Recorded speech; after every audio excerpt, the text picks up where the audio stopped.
¿Qué evoca el nombre Groenlandia? ¿Un paraíso verde y exuberante? La realidad es, quizá, uno de los mayores engaños de la geografía. Una isla masiva donde el 80% del territorio yace sepultado bajo un hielo que se considera eterno. Aquí el frío no solo congela paisajes, congela el tiempo mismo. Preserva momias inuit de hace 500 años con una perfección tal que incluso sus pestañas permanecen intactas. Y sin embargo, hay quienes llaman a este lugar su hogar. ¿Qué impulsa a la vida a aferrarse a una tierra donde ni siquiera la muerte parece desvanecerse? Esto es Groenlandia, un mundo helado mucho más vivo de lo que aparenta. Su nombre, que sugiere lo contrario a su naturaleza, nos transporta a la era de los asentamientos nórdicos. Fue Eric el Rojo quien lo utilizó como reclamo, una forma de hacer que el territorio sonara más atractivo para los posibles colonos durante una breve fase cálida en la que pequeñas granjas eran viables en el sur. La elección fue un acto de pragmatismo, una promesa para atraer a la gente a una región remota cuyo dominio exigía un esfuerzo extraordinario. En tiempos modernos, la isla sigue despertando interés por razones que van mucho más allá de la agricultura. Su posición en el Ártico y los recursos que se esconden bajo el hielo llevaron al presidente Donald Trump a expresar su deseo de comprar Groenlandia en el año 2019. Dinamarca desestimó la idea de inmediato, confirmando que la isla no estaba en venta. Porque sabían que esta tierra albergaba mucho más de lo que se percibe a primera vista. Un vasto campo de roca y grava conduce hacia un colosal borde vertical de hielo ancestral. La transición entre el suelo seco y el muro helado es abrupta, creando uno de los pocos lugares del planeta donde los visitantes pueden acercarse al margen del casquete polar por carretera. Este punto de acceso es el glaciar Russell, una formación que marca la frontera exterior del hielo acumulado durante milenios. El glaciar se alza en una pared escarpada, compuesta por capas comprimidas que revelan las bandas de nieve y los ciclos de deshielo preservados a lo largo de eones. Su altura alcanza varios cientos de metros, y en su superficie se aprecian fracturas, cavidades y densas secciones de un azul profundo, creado por una presión inimaginable. El agua del deshielo fluye sin cesar a través de canales formados en las entrañas del glaciar, emergiendo como un torrente poderoso que se abre paso entre las rocas. Bajo este hielo no solo yace un paisaje, yace una verdad a la espera de ser descubierta. Y a medida que el hielo retrocede, no solo desvela un pasado olvidado, sino que nos obliga a confrontar el futuro que estamos creando. Un estruendo bajo y constante emana del flujo. Sonidos quebradizos, intermitentes, surgen de las profundidades del hielo, una señal de las tensiones internas que lo desplazan sin cesar. Abajo, la llanura de aluvión es un lienzo que narra la crónica de las estaciones. Durante los meses más cálidos, la corriente se ensancha, transportando sedimentos finos a través del valle. Bloques de hielo, fracturados en formas irregulares, se desprenden y reposan sobre la grava hasta disolverse. En los períodos fríos, el caudal se contrae y la superficie se endurece, revelando los patrones esculpidos por corrientes pasadas. El glaciar Russell es un testigo directo y accesible del borde exterior del manto de hielo de Groenlandia. Su escala, sus sonidos y la actividad incesante de su deshielo ofrecen una visión clara de procesos que normalmente ocurren lejos de cualquier camino. Aquí, en la bahía de Disco, nacen los gigantes. Cuando una pequeña embarcación se adentra en sus aguas, la verdadera dimensión del hielo se vuelve abrumadora. Bloques que una vez formaron parte del casquete polar de Groenlandia, ahora se elevan cientos de metros sobre el mar. Sus superficies exhiben estratos, formados durante eones de nevadas y compresión. Algunos fragmentos, recién desprendidos, muestran aristas afiladas, otros han sido pulidos y redondeados por el oleaje y el deshielo. Al caer la tarde, la luz rasante transforma el paisaje helado. Por un breve instante, los blancos viran hacia tonos más cálidos y las sombras adquieren una definición profunda. Es un simple efecto óptico, pero revela con una claridad sobrecogedora la estructura íntima de cada témpano. Y en estas mismas aguas, la vida se manifiesta. Las ballenas jorobadas emergen para respirar, su aliento ascendiendo en una columna de vapor constante. El sonido, nítido, viaja sobre la superficie antes de desvanecerse de nuevo en la distancia. Sus colas se alzan en un movimiento lento y soberano, una demostración de poder que no necesita énfasis. Frente a la bahía helada, emerge Qeqertarsuaq, un mundo en contraste. La isla presenta extensiones de arena negra, ceniza de un pasado volcánico. La vegetación ártica, baja y tenaz, salpica el paisaje en manchas, ocupando reductos de tierra donde el calor del verano persiste lo suficiente. La actividad pesquera forma parte del pulso diario en torno a la bahía, especialmente en los meses en que el fletán se acerca a aguas accesibles. Pequeñas embarcaciones zarpan de los asentamientos al alba, equipadas con palangres, contenedores isotérmicos y cabrestantes para izar la captura. Aquí el hielo, la roca y la vida efímera no son elementos separados, sino versos de un mismo poema épico. Un diálogo inmemorial entre la creación y la disolución, donde la escala del tiempo geológico empequeñece la existencia, pero no su significado. Un proceso metódico, casi ritual. Los sedales descienden a profundidades calculadas con precisión milimétrica. Cada lance recupera fletanes que son medidos, limpiados y almacenados en los compartimentos helados de la embarcación. Pero estas zonas de pesca se superponen con los dominios de los grandes mamíferos marinos. Durante el estío, las ballenas jorobadas se congregan en sectores de la bahía, allí donde el krill y los peces pequeños se concentran. Sus movimientos son una cadencia predecible, un ascenso para respirar, una pausa en la superficie y una lenta inmersión seguida por la elevación majestuosa de la aleta caudal.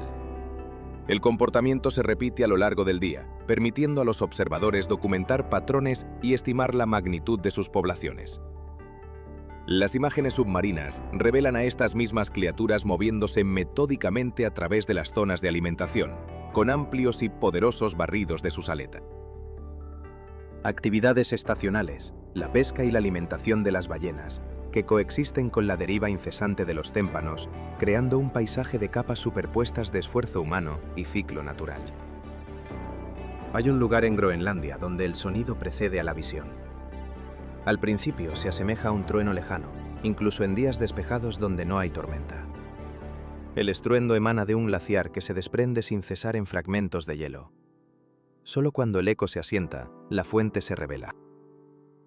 El frente del glaciar se extiende a través de la bahía como una inmensa pared vertical, mostrando las cicatrices inequívocas de la presión y la fractura. Es el glaciar conocido como Eki. Se le describe a menudo como el más ruidoso de la región, pues sus desprendimientos ocurren con una frecuencia inusitada. Enormes secciones de hielo se separan del frente y se precipitan al agua con una fuerza tal que generan pequeñas olas expansivas. El impacto lanza columnas de rocío al aire, seguidas de un breve silencio, justo antes de que la siguiente grieta se forme en algún punto de la faz del coloso. Sobre los fragmentos de hielo a la deriva, las focas anilladas descansan. Alzan la cabeza a intervalos para escrutar el horizonte acuático, para luego regresar a su quietud. Su presencia es un testimonio de cómo la vida silvestre se apropia incluso de los entornos glaciares más activos, usándolos como refugio y acceso al alimento. Las focas parecen impasibles ante el desprendimiento continuo, siempre que ocurra a una distancia predecible. El glaciar Eki es uno de los pocos lugares donde el ritmo del movimiento del hielo puede observarse sin necesidad de equipos especiales. Cada evento de ruptura expone nuevas capas en las entrañas del glaciar, mientras las superficies más antiguas se quiebran y se alejan a la deriva por la bahía. Y allí, en la quietud de la costa, emerge Ilemanak. El asentamiento aparece sigilosamente, con casas de madera dispuestas en pequeños grupos sobre el agua. Muros rojos, azules y amarillos que destacan contra la nieve, creando un patrón reconocible incluso en la penumbra. Una comunidad reducida, apenas unas pocas docenas de residentes, cuyas actividades diarias están ligadas directamente a la pesca, al mantenimiento de sus equipos y a las rutinas dictadas por el pulso de las estaciones. Aquí la obra humana y el comportamiento natural no solo coexisten, sino que se entrelazan en un tapiz tejido por el tiempo, el hielo y la voluntad de sobrevivir. En este rincón del mundo, las antiguas moradas se alzan junto a nuevas estructuras, concebidas para los viajeros que acuden a contemplar el fiordo de hielo. Un diálogo entre el pasado y un presente que se adapta. Las barcas, arrastradas a la orilla durante los periodos más fríos, aguardan el deshielo, mientras las herramientas permanecen cerca de cada hogar, un arsenal de supervivencia siempre a mano. Aquí el entorno no es un telón de fondo, es el arquitecto de cada decisión, desde cómo se construye un refugio hasta el momento preciso para viajar a pie o por mar. Las conversaciones son breves, funcionales, un intercambio de información esencial entre cobertizos, secaderos de pescado y la línea de la costa. El pulso de la vida no lo marcan los relojes, sino el susurro del viento y el color del cielo. La fauna es parte del tejido cotidiano, aves marinas congregándose en la orilla, zorros árticos que atraviesan el asentamiento en su búsqueda de sustento. No son eventos especiales, sino la respiración misma del lugar. En este lienzo, un proyecto de restauración en Illimannak ha introducido una serie de modernos pabellones de madera oscura. Erigidos en colaboración con la UNESCO y urbanistas locales, su diseño minimalista se eleva sobre cimientos estables para desafiar los ciclos de congelación y las tormentas estacionales. Su propósito es doble: ofrecer cobijo y, al mismo tiempo, limitar el impacto sobre la costa, manteniendo intactas las líneas visuales que definen la memoria del asentamiento. Mientras los residentes reparan sus redes, revisan los sedales y mantienen sus trineos o pequeñas embarcaciones, una nueva capa de actividad se superpone al ritmo ancestral. La llegada de visitantes ha implicado a algunos hogares en tareas de guía, mantenimiento o preparación de comidas. Pero este paisaje, que hoy acoge al mundo, es también un guardián de secretos inmemoriales. En Qilaqichok, la tierra reveló uno de sus misterios más profundos. Fueron halladas 8 momias inuit, conservadas en un estado casi perfecto durante más de 5 siglos. Su increíble preservación no es obra del hombre, sino del propio Ártico. Las temperaturas permanentemente bajas y un aire gélido y seco limitan la humedad y las bacterias que desatan la descomposición de la materia orgánica. Las múltiples capas de ropa se congelaron una y otra vez, formando un sello natural que protegió la piel, el cabello y las delicadas costuras de las prendas que vestían. Los cuerpos descansaban en una oquedad rocosa, un refugio natural donde los vientos invernales extraían el calor, reforzando el abrazo del hielo. El más mínimo cambio en el clima podría haber alterado el proceso. Sin embargo, la combinación de frío, sombra y una quietud casi absoluta mantuvo intacta esta cápsula del tiempo mucho más de lo esperado. Entre los descubrimientos, el de una mujer yaciendo junto a un niño pequeño, envuelto cuidadosamente en piel de foca. Un detalle que trasciende la ciencia y nos habla de la atención y el ritual en sus prácticas funerarias. Hoy, los restos se custodian en condiciones controladas para evitar que la exposición a un aire más cálido revierta siglos de preservación natural.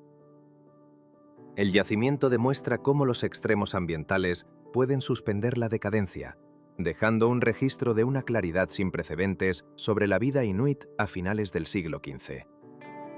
Desde aquí hasta las imponentes paredes del estrecho de Prince Christian, el paisaje helado no solo dicta las condiciones de la vida, también actúa como la memoria silenciosa del planeta, un archivo donde el pasado nunca muere del todo, simplemente espera, congelado, el momento de ser contado.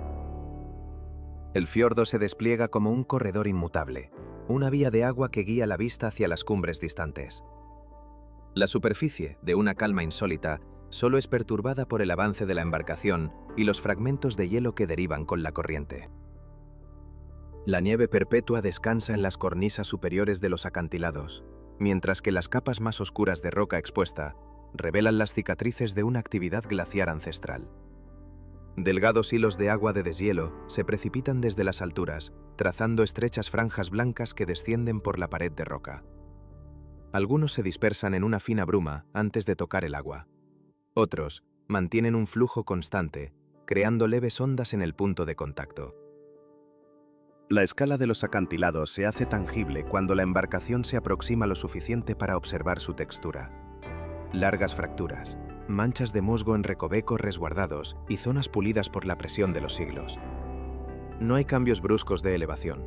El perfil del paisaje se mantiene constante, extendiéndose a lo largo de muchos kilómetros en una monotonía grandiosa. Ocasionalmente, el hielo se agrupa en los márgenes del canal, formando pequeños cúmulos que flotan lentamente al compás de la marea. Su tamaño varía, pero la mayoría permanecen bajos y redondeados. La actividad de las aves se intensifica en torno a estas islas efímeras, ofreciendo diminutos puntos de movimiento en un entorno por lo demás estático. Y entonces, rompiendo la armonía de roca y hielo, un conjunto de edificios de vivos colores emerge en la curva de un puerto natural. Dispuestos en hileras que siguen los contornos de la roca circundante, es Qaqortoq, uno de los principales asentamientos del sur de Groenlandia. La ciudad es una amalgama de actividad marítima, hogares que trepan por la ladera y obras de arte público diseminadas por sus calles y espacios abiertos. Durante los meses más cálidos, las embarcaciones entran y salen del puerto en un flujo constante, transportando suministros, pescadores y visitantes de los fiordos cercanos. Pero lo que distingue a Qaqortoq es el arte tallado directamente en el granito expuesto. El proyecto, conocido como Piedra y Hombre, ha sembrado la roca natural de todo el asentamiento con esculturas de rostros, animales y formas geométricas. Estas tallas, realizadas a lo largo de muchos años con herramientas manuales, dejan marcas precisas que permanecen visibles a pesar de la erosión estacional. Algunas surgen en espacios abiertos, otras se ocultan junto a senderos y muros, creando una serie de instalaciones que se descubren al caminar, sin necesidad de entrar en un museo. En el centro, una pequeña fuente ocupa un lugar prominente cerca de la plaza principal. Considerada la más antigua de Groenlandia, sirve como punto de encuentro para los residentes durante los días de clima benigno. Los cafés y las pequeñas tiendas que la rodean amplían su horario durante el verano, cuando el tránsito de personas se intensifica y la vida se vierte en las calles, entre el verdor efímero de la hierba y las flores cultivadas. Aquí, en el borde del mundo habitable, el ser humano no solo ha construido un refugio, sino que ha inscrito su historia en la misma piedra que le da cobijo. Los rostros en la roca son un testimonio silencioso de un diálogo profundo entre la presencia humana y la eternidad geológica del paisaje. Un recordatorio de que, incluso en los lugares más implacables, el impulso de crear y dejar una huella es tan fundamental como la propia supervivencia. Pinceladas de un color efímero salpican el paisaje entre las viviendas. En su misma estructura, el pueblo es un registro vivo donde la tradición y la vanguardia dialogan en silencio.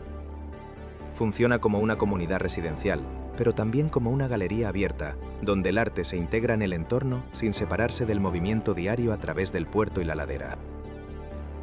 En la entrada del sistema de fiordos se alzan colosales formaciones de basalto. Son las cicatrices del tiempo, estratos de una actividad volcánica que se remonta a millones de años. Los acantilados se tiñen de un matiz rojizo que se enciende cuando la luz del sol acaricia las cumbres. Abajo, como un contrapunto perfecto, las aguas conservan un azul insondable, cuya tonalidad apenas varía con el paso de las nubes. Este es el Scoresbysund, una red de canales estrechos y cuencas inmensas que conforman el sistema de fiordos más grande de Groenlandia. Aquí la línea de la costa se define por largas extensiones de roca desnuda, con una vegetación mínima. Durante los meses más cálidos, fragmentos de hielo navegan a la deriva por los canales. Varían en forma y tamaño, moviéndose con una lentitud hipnótica, sin llegar a obstruir la navegación. Su presencia no es heraldo de un cataclismo glaciar, sino el susurro del deshielo estacional. El agua, en su quietud, refleja su avance sin distorsión. La actividad de la fauna es limitada, pero visible. Sobre los precipicios, la vida se manifiesta en el vuelo circular de las aves que ocasionalmente descansan en los salientes rocosos. Su presencia fugaz no rompe el silencio, sino que lo acentúa, recordándonos la escala de este vasto y solitario paisaje. Pero es el ritmo de las estaciones el que dicta las leyes en este reino de hielo y roca. Con la llegada del invierno, el agua líquida se rinde. Los canales se transforman en una superficie sólida y continua, una autopista de hielo que permite el paso de helicópteros y, en ciertas zonas, de trineos. La capa helada se forma gradualmente, engrosándose durante semanas hasta que el paisaje se vuelve uniforme, un plano blanco y nivelado del que emergen los acantilados. Cuando la temperatura asciende, llega la fractura. El mar helado se quiebra en placas colosales que vagan hasta disolverse. El agua abierta regresa al fiordo y las pequeñas embarcaciones pueden surcar de nuevo las cuencas. El deshielo de la nieve alimenta el flujo de los glaciares y de sus frentes nacen nuevos icebergs, aportando materia fresca a los canales. Dos estaciones, dos mundos. Dos formas radicalmente distintas de habitar y transitar el Scoresbysund. Una de ellas depende por completo de la consistencia del hielo sólido, mientras que el otro depende de aguas navegables modeladas por el deshielo y las corrientes. Parque Nacional del Noreste de Groenlandia. Un remoto confín de la tundra desvela una de las mayores regiones de vida salvaje protegida del Ártico. Un lugar donde el movimiento a través del paisaje es dictado casi en su totalidad por los animales que lo habitan. El terreno descubierto se extiende por una vasta llanura. Aquí el movimiento es escaso, salvo por la aparición de los bueyes almizcleros que viajan en pequeños grupos. Sus largos mantos exteriores rozan la superficie mientras avanzan con paso firme sobre la nieve poco profunda. El grosor de su lana y su ritmo lento y deliberado son el testimonio de su adaptación a las temperaturas extremas y a una vegetación limitada.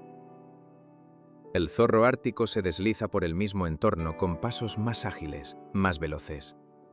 Su pelaje blanco se funde con la superficie helada, haciéndolo visible solo cuando cruza zonas de tierra más oscura o se detiene, auscultando la nieve en busca de pequeñas presas ocultas bajo ella.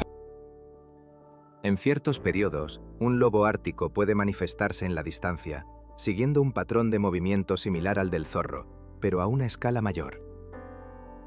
El paisaje carece de verticalidad. Bajas crestas y rocas aisladas crean una variación mínima en la elevación. Delgadas capas de vegetación permanecen bajo la nieve la mayor parte del año, revelando hierbas cortas y musgo solo durante las semanas más cálidas. El viento modela sutilmente la superficie, dejando pequeños patrones que permanecen inalterados durante largos periodos, un testamento de la escasa presencia humana en la región. Viviendas de madera se alzan sobre tierra firme, por encima de la línea de costa, marcando una de las comunidades más aisladas de Groenlandia.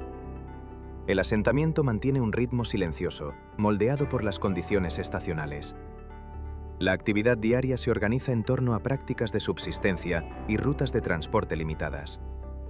Las embarcaciones siguen siendo esenciales durante el periodo más cálido, mientras que los viajes invernales dependen de un hielo marino lo suficientemente sólido como para soportar trineos y equipos. La caza constituye el eje central de la rutina local. Los residentes vigilan el movimiento de las focas y otros animales marinos, ajustando sus desplazamientos según la cambiante superficie del hielo. Cobertizos de almacenamiento, secaderos y motos de nieve, dispuestos cerca de los hogares, indican la constante preparación para los cambios bruscos del tiempo o de la accesibilidad. Los suministros se organizan para estar siempre al alcance, a medida que las condiciones se endurecen o se relajan a lo largo de la estación. Ocasionalmente, el oso polar se aproxima al asentamiento, sobre todo durante los periodos en que el hielo marino se vuelve más delgado y los terrenos de caza se desplazan hacia las zonas habitadas. Cada encuentro se trata con una cautela ancestral. Las huellas en la nieve y las marcas cerca de la costa se revisan con regularidad, y las patrullas garantizan que quienes se mueven por el hielo estén al tanto de los avistamientos recientes. Estas precauciones no son eventos extraordinarios, sino el pulso mismo de la existencia. La rutina inmutable en un mundo donde la supervivencia es una negociación constante entre el hielo, el cazador y la presa. El terreno circundante se despliega en un paisaje abierto, una sucesión de vastas extensiones de tundra, crestas bajas y ensenadas heladas donde la vegetación es mínima. La presencia humana se reduce a un rastro discreto: las viviendas, las zonas de trabajo y las rutas que se extienden desde el corazón de la comunidad. Más allá del último tramo de suelo rocoso, emerge una imponente masa de hielo pálido. Esta transición marca el umbral del conocido como Punto 660, una puerta de acceso al inmenso casquete glaciar, utilizada por investigadores y guías para caminar directamente sobre su superficie. Aquí el hielo revela sus cicatrices, largas fracturas, capas comprimidas y suaves ondulaciones creadas por el movimiento estacional. Durante los periodos más cálidos, el agua del deshielo se acumula en las secciones superiores. Rápidamente se forman pequeños canales que se expanden hasta convertirse en arroyos, tallando estrechos senderos en la superficie. El agua, de una pureza extraordinaria, adquiere un intenso color zafiro debido a la profundidad y claridad de sus cauces, un trazo azul vibrante que contrasta con el blanco inmaculado del entorno. Algunos arroyos serpentean por tramos llanos antes de precipitarse en aberturas más profundas, allí donde el hielo se ha vuelto más delgado. Otros convergen, uniéndose en una sola corriente que esculpe rutas visibles durante el resto de la estación. El hielo circundante revela sutiles variaciones cromáticas, un mosaico de matices creados por el aire atrapado, las diferentes densidades y los cambios en su espesor. Son pistas que nos permiten comprender el movimiento del glaciar y la interacción del agua superficial con las capas más profundas. Hacia las cotas más altas, el patrón de los canales de deshielo se vuelve más complejo, una red intrincada donde múltiples arroyos se conectan a través de un área más extensa. Nos adentramos en el fiordo de Ilulissat. Un vasto canal de hielo denso se extiende hacia el océano, su superficie surcada por profundas grietas y largas crestas de compresión. Esta es una de las salidas glaciares más activas de toda Groenlandia. El glaciar avanza, implacable, hacia la costa. A intervalos irregulares, enormes secciones de hielo se desprenden en un instante. Cuando se produce la fractura, la línea de separación se dibuja con una velocidad pasmosa, y el iceberg recién liberado gira o se inclina mientras se asienta en el agua. Muchos de estos bloques, una vez a flote, alcanzan varios cientos de metros de altura, exhibiendo en sus flancos las capas internas compactadas a lo largo de los siglos. La escala y la frecuencia de estos desprendimientos sitúan a este fiordo entre las regiones de formación de icebergs más productivas del hemisferio norte. Se cree que el iceberg que selló el destino del Titanic tuvo su origen en este mismo sistema. Las reconstrucciones históricas, basadas en la producción del glaciar y los patrones de deriva a principios del siglo XX, vinculan aquel suceso con la liberación continua de hielo que define a este fiordo. El agua que rodea a los gigantes de hielo es ahora una amalgama de pequeños fragmentos y losas de mayor tamaño, los restos de un coloso en perpetuo movimiento. Son los ecos de un tiempo profundo, un recordatorio de que incluso las estructuras más monumentales de nuestro mundo están sujetas a un ciclo incesante de creación y disolución. En la inmensidad del fiordo, el hielo habla. Colisiones, en apariencia menores, liberan un eco grave, un pulso profundo que se propaga por el agua helada. Los científicos vigilan estas formaciones colosales mediante mediciones a intervalos y datos satelitales, rastreando cada cambio en la velocidad y el espesor del glaciar. A medida que el fiordo se abre al mar, los témpanos se dispersan, extendiéndose por las secciones más amplias de la bahía. Su movimiento es un registro implacable del ritmo del glaciar durante la estación cálida. Y allí, recortándose contra el cielo, una montaña de perfil inconfundible, con la silueta nítida de un corazón. Es una de las formas más reconocibles de Groenlandia. Da nombre al asentamiento que yace a sus pies, Umanak. Casas de madera se aferran al terreno rocoso, formando una comunidad compacta que se adapta íntimamente al paisaje. Las estructuras se elevan sobre cimientos para hacer frente a la escarcha, a la acumulación de nieve y a los cambios estacionales en la estabilidad del suelo. La disposición de los hogares crea caminos claros que conducen a las zonas de trabajo, a los cobertizos y a la orilla. Equipos de pesca, trineos y pequeñas embarcaciones revelan las actividades primordiales que sustentan la vida diaria. Las coloridas paredes exteriores distinguen cada edificio, un contraste visual vibrante contra la superficie de roca expuesta que rodea el asentamiento. Durante los meses más fríos, la música asume un papel fundamental en la estructura de la comunidad. Los intérpretes visten a menudo atuendos tradicionales, cosidos con abalorios y tejidos estampados. Prendas diseñadas tanto para el aislamiento como para la ceremonia. El tambor de marco, sostenido con una mano, es golpeado en el borde con una baqueta de madera, produciendo un ritmo constante que guía cada sesión. Estas reuniones combinan patrones de percusión antiguos con influencias musicales más recientes, ofreciendo a adultos y niños una rutina que permanece constante. Cuando la actividad en el exterior se vuelve limitada, la música deja de ser un espectáculo para convertirse en una herramienta compartida para mantener la coordinación, preservar las historias y transmitir el conocimiento. Es el regreso de una cadencia que refuerza los lazos entre generaciones. Una conocida leyenda estacional está asociada a este lugar. Según la tradición local, la peculiar forma de la montaña y el entorno aislado del verano lo convirtieron en el escenario idóneo para los relatos que describen el hogar estacional de Papá Noel.